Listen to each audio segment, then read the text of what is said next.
tale with a twist.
A dream in chains.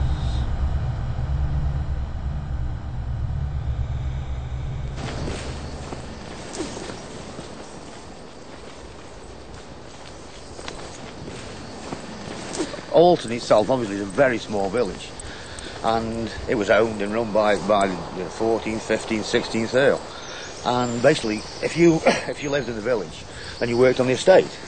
Now, some people actually lived on the estate, the gamekeepers, people who looked after the horses and all that sort of thing. And actually part of my family lived on the estate for very nearly over 150 years. And you've got to bear in mind, he owned literally everything for miles around. So he owned mines in Cheadle, he owned the mines and the canals in Cornlow locally. But he would come this way, and then he would be on his estate, probably 6 miles away. When he first did his estate, and we mentioned earlier about the flag tower, and that was the old idea of building that in about 1810, and it took 10 years to build the flag tower, but the old point of it was that you could actually see the flag tower from anywhere. It's snobbish. We're about, in the moment, we're about 2 miles away from Alton Towers, and as we go through this way now, you'll actually see where the chained oak is. He was extremely wealthy, I mean, extremely religious, but I think if you relate how religious he was to the axe, to the curse that we talk about later on, you can understand why he took it so damn seriously.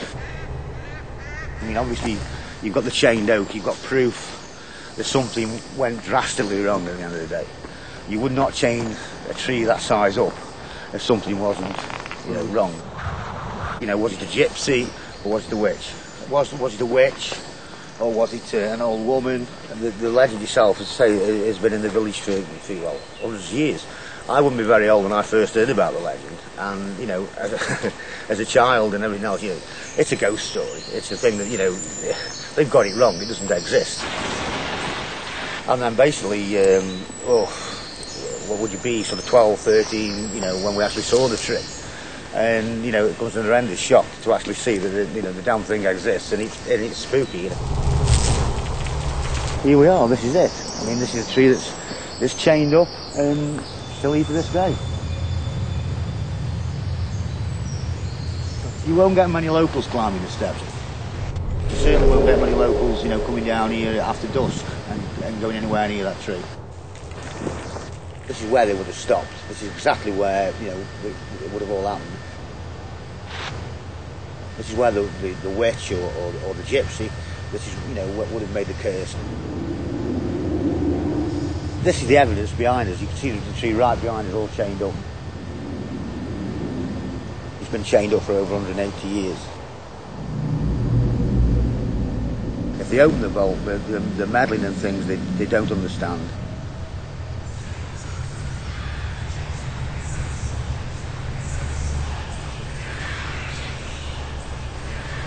You should leave the vault alone.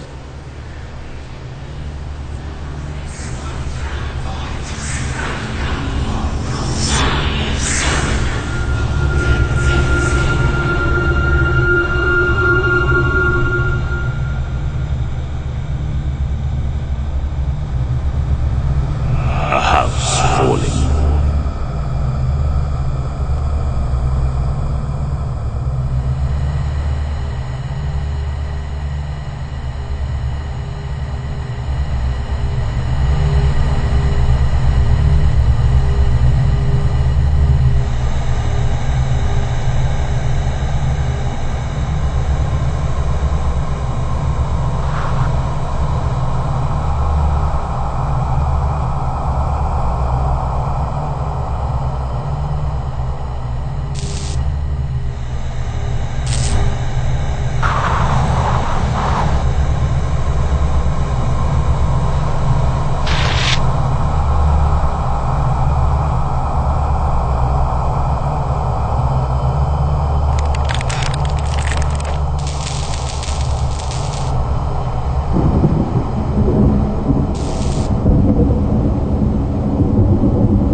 To restore the suspended stone floor, which had been quite badly damaged through neglect largely, they had to take up a number of stone slabs which were broken so that we could repair them or replace them. And in so doing, they found what looked like some, I suppose you'd call them round, flat tin biscuit tins.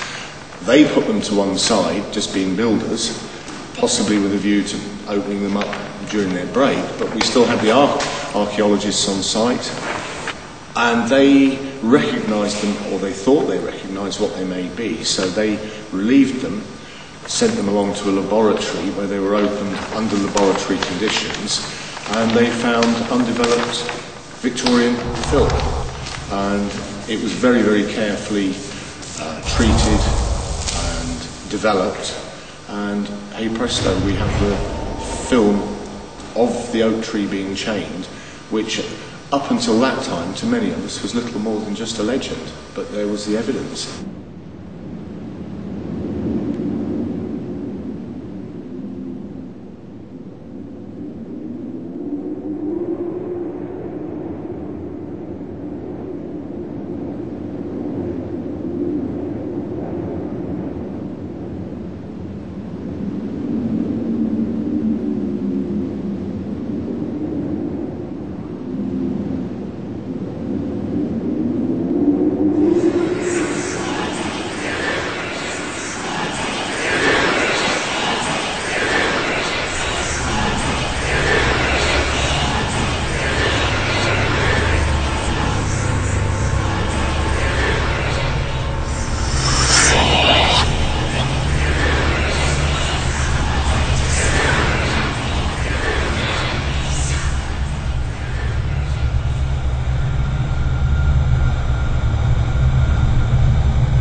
A vault sealed for 2 centuries.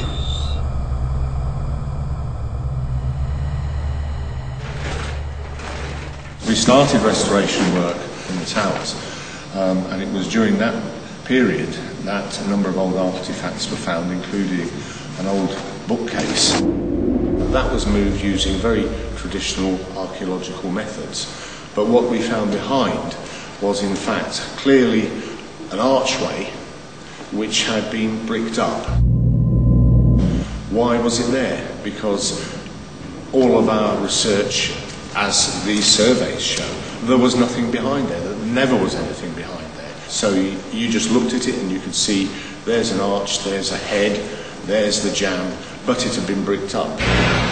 So the archaeologists very, very carefully, literally with brushes and chisels and with trowels, very carefully raked out the mortar, dismantled all of the brickwork and masonry after it had been numbered and photographed, put to one side.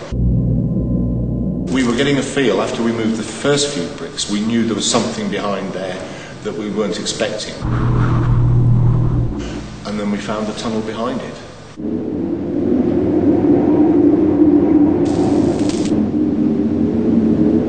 It doesn't make sense in that the architect who designed this would have designed this in a linear way.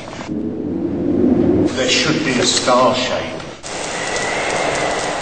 There's never been an entrance to another linear section.